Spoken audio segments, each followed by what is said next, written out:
this country. Yesterday, Rush Limbaugh attacked me by name. And check out this clip of yours truly from Beck's show last night. Not every global warming nut is hiding out during the blizzards. I want you to see this from MSNBC. These snowpocalypses that have been going through D.C. and other extreme weather events are precisely what climate scientists have been predicting, fearing, and anticipating because of global warming. Mr. Beck then went on to completely butcher the precise climate change theory he was in the process of attempting to attack. Watch.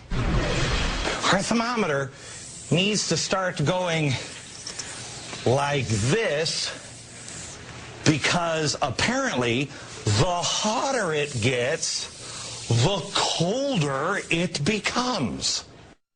Now, in addition to that being completely wrong on so many levels, it's also a total misrepresentation of the climate change theory that I was attempting to explain. Let me be very clear. I do not believe that this storm is proof of climate change, and I do not believe that this storm is not proof of climate change. But I do believe that you, Mr. Beck, did a tremendous disservice to your viewers by bastardizing the most basic science behind the theory, period. That's not very good.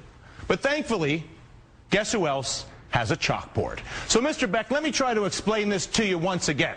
There is a data set from the UN that claims that there has been a global temperature rise over the past 100 years or so of about 1.3 degrees. Come on in here, you can take a look at it. The theory basically states that the warmer climate would cause higher ocean temperatures, which means more ocean water evaporating. Think of this yellow line as the temperature curve. Sometimes it's hot, sometimes it's cold. 100 years ago, think of this line as the new temperature curve. Sometimes it's hot, sometimes it's cold, and the average change between hot and cold running at 1.3 degrees. The idea, basically, that warmer air, yeah, warm, you can do this, yes? Warm air, my handwriting's not so great, but you get the point. As warmer air goes up, yeah, it takes H2O, water, yeah, into the air. More water in the air results in more precipitation on Earth. You know what the saying is, after all. What goes up must come down. Now, it might come back as more snow. It also might come back as more rain, depending on the temperature, hot or cold, on the specific place on the Earth at the time. Let's be phenomenally clear, Mr. Beck.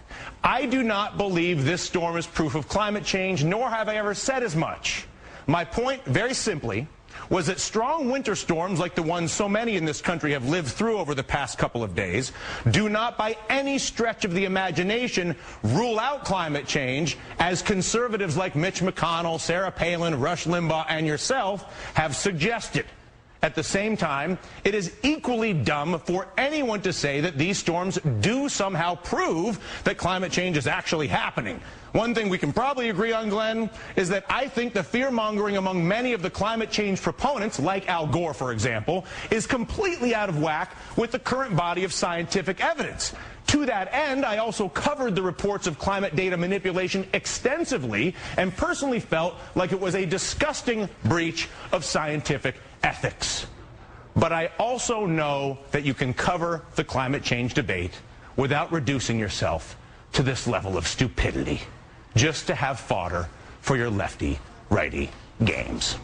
So, Glenn, the next time you'd like me to explain something that was said on this show or otherwise, we have red phones too. You can call me, invite me on your show. If you'd like, you can come on mine. Unless that sort of in-context direct engagement scares you a little too much. Anyway, joining us now, you know him, you love him, Bill Nye, the science guy. He's afraid of nothing. He's a student of Carl Sagan, who is one of the great advocates of scientific theory, at least the skepticism as a way of life. And walk me through, if you wouldn't mind, Bill, the very basic idea of politics and social theories basically bastardizing science to prove anything they may believe, whether it's climate change or anything else. That's a big one. I know. Climate. Let me say, I don't know too much about social theories and your term, the bastardization of science. I take bastards in this case as be a bad thing. The idea is presented by the Intergovernmental Panel on Climate Change are so striking and compelling, and the discoveries made by those people were so impressive to the Nobel Committee that they were awarded a prize for their discovery. Climate change caused by people is happening. It's very, very serious business. Now, this storm in Washington, I agree with you, being used to say climate change is or is not happening is completely inappropriate. And the thing that I find so challenging as a science educator is that people, I think the people who are claiming that the winter storm in eastern North America is disproof of climate change, I think they know very well that it's not any way disproving it. They're just trying to, apparently, they're trying to get their viewers excited about it, and they're trying to get their listeners excited about it. I think that's inappropriate. I think they know that what they're saying is wrong, but they're pressing on anyway. Do you feel like that is we all know it is. That's a common phenomenon I have found as a recently arrived political journalist in this country, that the manipulation of data or fact is infrequently the #1 way that not only some journalists but politicians do their business. How can somebody, or how does a scientist combat that? In other words, how do you know that you've got something in context? What's the process for getting information and then coming to conclusions that you can trust? You made reference. You made reference to my old professor Carl Sagan, and we in the skeptics societies, we try to get people to have what we call critical thinking skills. Evaluate the evidence for yourself. Evaluate the credibility of each publication, for example, or each claim by a journalist or anybody.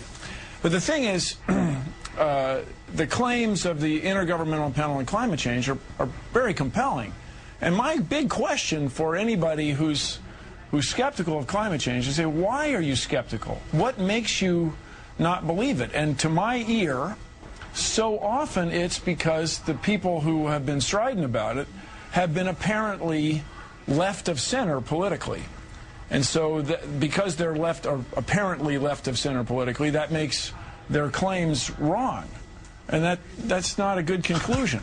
I strongly encourage everybody to evaluate the evidence, especially that presented by the Intergovernmental Panel on Climate Change, the IPCC, right, which is part of the United Nations. And I know you might have mixed feelings about the United Nations, but I think you'll find the data are pretty compelling, especially when you look at the trend, let's say, for example, of El Niños the last 15 or 20 years.